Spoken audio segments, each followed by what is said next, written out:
When it ain't snowing, well then it must be hail. Hello, folks.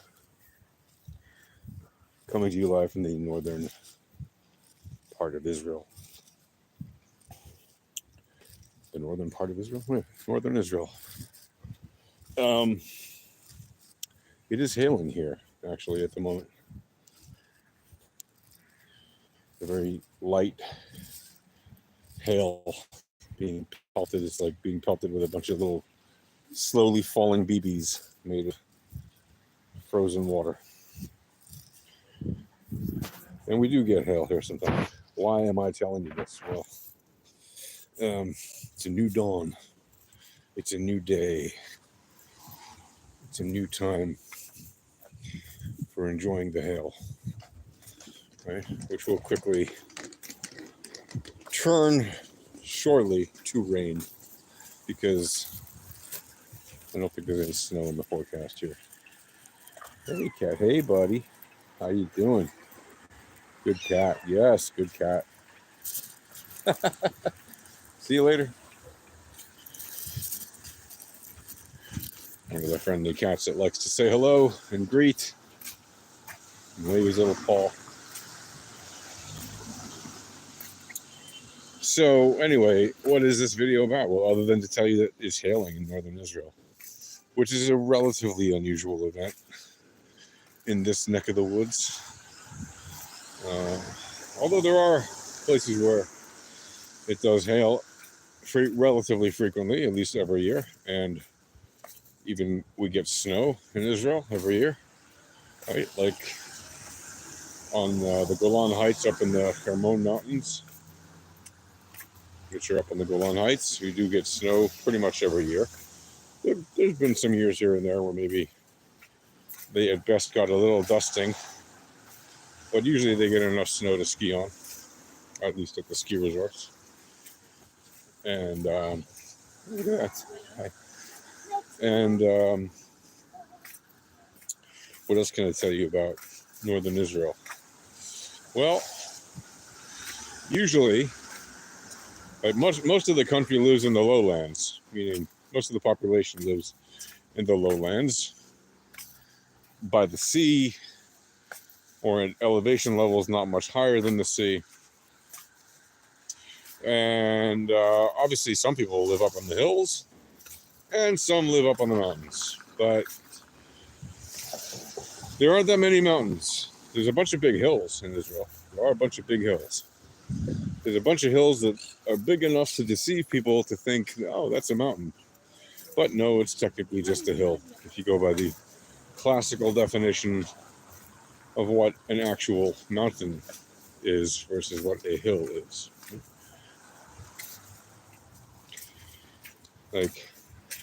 Like in the movie, the man that went up a hill and came down a mountain, like that. Right? There is a standard definition of a mountain, and if your hill of beans isn't taller than that, well, then it doesn't add up to much more than a hill of beans. Not that there's anything wrong with being a hill of beans or a hill of any other sort, but a mountain is a mountain. It has a very specific defined height. Now you could argue, well, technically, if you're measuring from the center of the earth to the highest height above the sea level, there are many mountains. Yeah, well, okay. In practical terms, when people talk about mountains, they talk about the height of the thing above sea level, usually because that is the relative sea level that is relevant to them, unless they happen to be sea people who live underwater like sea monkeys. Do you live underwater like a sea monkey? You know that sea monkeys. Well, anyway, I don't want to give you that. I don't want to really reveal that secret to you, unless you already know.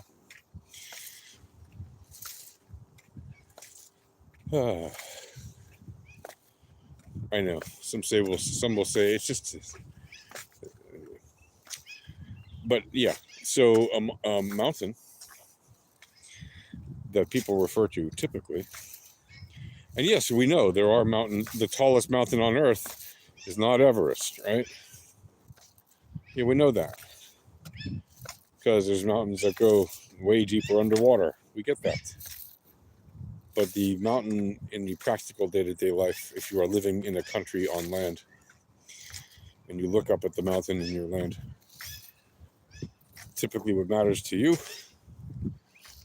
usually is the height, of course, unless it's a volcano, in which case, yes, of course, it matters how deep down it goes and how deep its lava pit is, if you will, how big its lava flow collection point is, where it gathers the pressure to shoot up eventually, once in a while. All these things matter. And no, it isn't necessarily that the deepest volcanoes are always the most dangerous or something like that. It's not always that the tallest volcanoes are the most dangerous, right? They can be dangerous, but short volcanoes can also be very dangerous, right? What matters is their activity, what kind of lava flow they have, and the kind of pyroclastic, lava flow that they have.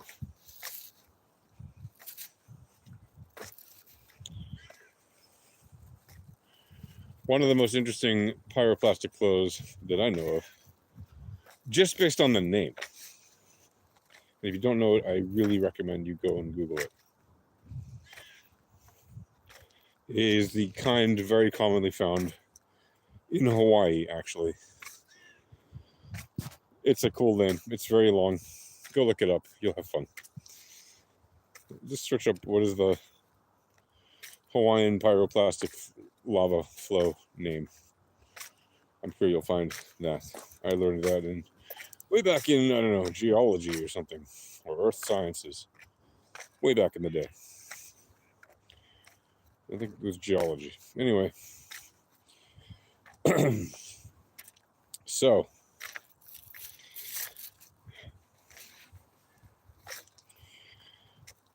what am I telling you about? Hail, Israel. Oh, yeah. So the hail has actually stopped now. So what is exactly happening in Israel with regards to the Hamas-Israel war? Well, I can give you an update on that.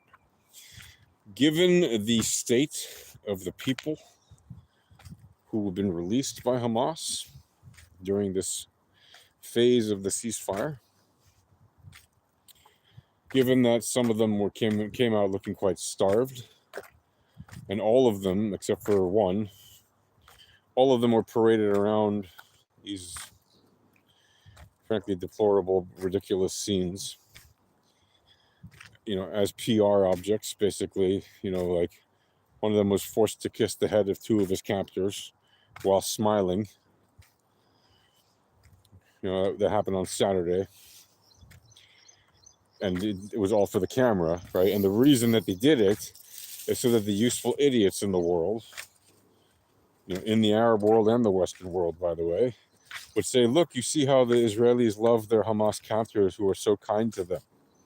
Really, would you like to be held captive for 500 days by terrorists who might brutalize you in unspeakable ways and starve you half to death and keep you in dark tunnels where you can barely breathe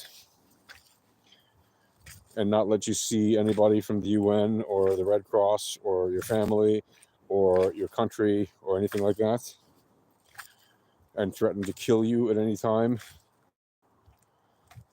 because of the actions of what you and your fellow terrorists, because of what the terrorists did to you, or what the government that's fighting them might accidentally do? Does that sound like a fun thing to you? No, right? Obviously not. So because of those deplorable actions that we've seen, wow, what an amazing dog. Hello. Because of those terrible actions we've seen, where am I at? I am in northern Israel. Because of those terrible actions we've seen, the government of Israel has decided to basically, at least temporarily, pause the further exchanges of hostages and terrorists. Now, personally, I actually would not pause the exchange of hostages and terrorists for that reason, even though, yes, we know Hamas exploits the PR to it, whatever. First of all, part of their exploitation of it is getting you to react to it in ridiculous ways. As far as I'm concerned, they can piss off the Hamas people. And they want my reaction to it. It would be to crap all over their PR. And to mount a proper PR campaign on the part of Israel. Not by all the individuals, those of us who put in any kind of effort to make the point and the case for Israel. Right? Not just by us individuals, but actually mount a state-funded campaign. Why not? They do it with all kinds of issues. They do it with Homefront Command. They do it with health issues. They do it with educational issues. They do all kinds of business issues. They deal with all kinds of PR campaigns in Israel. They're not particularly good or effective because Israel sucks at PR. Part of the reason they suck at PR is because of the old expression that it doesn't matter what Israel says or what other people say about Israel. It matters what Israel does. Okay, that's true. But if you're going to fight a PR war and you happen to have people in your camp who are the best people in the business of PR, why not hire them to do this? And Israel does have support from the best people in the business at PR. So why don't they do that? Well, usually because of narcissistic and egotistical leadership like we currently have in the form of Benjamin Netanyahu. And I don't care if you're a Bibi fan or not. If you don't think he's a narcissist and an egomaniac, take your head out of your ass. Like, I'm a huge, fan and supporter of this place in general, of this country. That doesn't make me a supporter of the guy running it, right? Has he done a good job throughout the years? Has he done some good things for Israel? Yeah, he's done a lot of good things for Israel. Has he passed his prime? Yeah, absolutely, he's passed his prime. Should he go into retirement? Definitely he should go into retirement. That would be the luckiest thing he could possibly do. In my opinion, the guy should go to prison for failing to defend the country on October 7th because he specifically built his entire political career on doing that, on protecting the country. And he absolutely failed to do so. But I know he never will go to prison, so I'm not even bothering to call for it. But I do think he should go to, prison. Why not? We've jailed our president, our former president, for doing an atrocious act while president. Why shouldn't we jail a prime minister who failed to defend the country, which is his number one duty, and which is the one thing he said he could do better than anybody, which he utterly failed to do.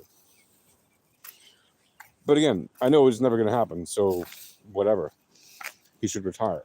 And by the way, Bibi, I recognize you've done great things and admirable things. And for that, yeah, you get credit. And that should be considered. Like,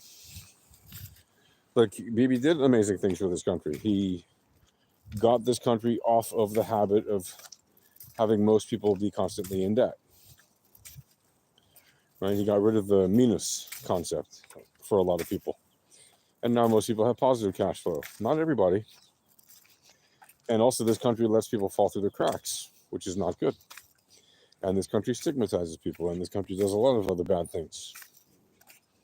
It's not a perfect place. It is far from it. It's still a great place. But I will never tell you this is a perfect place and this is amazing and, it's not, right? It's just a country, and an amazing one at that. But it is full of problems. And it lets its citizens fall through the cracks with no support and lets them wither and die on the vine. And it absolutely does that. I can tell you from personal experience, if you are up Shit's Creek without a paddle, you better start figuring out how to paddle with your hands or do something else, because this country will let you wither and die. 100%. Like, not, no, it's not really like that. No, 100%. This country has a lot of PR that tells you, for example, it's a very social country and that everybody helps everybody and that we're all one big family. That's bullshit. Okay? That's pure propaganda bullshit. Sorry to tell you, if you've never been here before and you've heard that lie, it's complete and utter bullshit. Okay? I've been here long enough to tell you that. It's just absolutely not true. Okay? Do people help people? Yeah, sure. But when people are actually in need and they don't have any connections, is it easy for them to get actual real help that's significant and will actually help change their life? No. No, there isn't. Okay. This place is a lot more like America with every passing year, and one of those ways is exactly that. There is no real social security. Okay. There's a supposed social security, but it's BS. And there is no actual social security for people that actually really need it. So anyway, that's my take. It's a bit harsh, but that's what you do when you love a country and you want it to get better. You criticize it for all of its flaws, for all of its warts, because warts and all, it is an amazing place. But if we don't recognize the warts and if we don't try to fix things, how will they ever get better? Think about that. All right. So peace to all. See you guys later. Happy trails.